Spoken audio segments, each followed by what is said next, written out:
Базара нет! Вот это я понимаю. Давление. Сколько? 152. Аж стекла потрескались. Баллончик ему!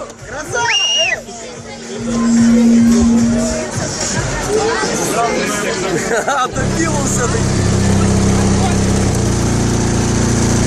Дальше!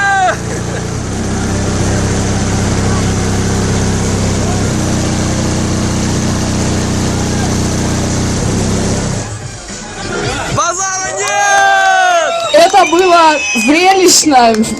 Сказать, что это было зрелищно, это ничего не сказать. Так что от звука лопались стекла, я такого, честно говоря, не видела ни разу. Ребята, шикарно просто.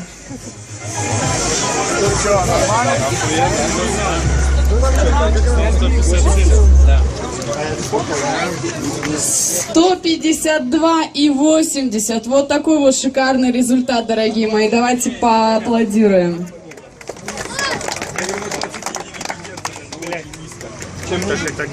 Дима, тяжелее добиться давления. Итак, пожалуйста, давайте расходимся, потому что нам нужно пропустить машину, и мы ждем следующего участника, дорогие друзья.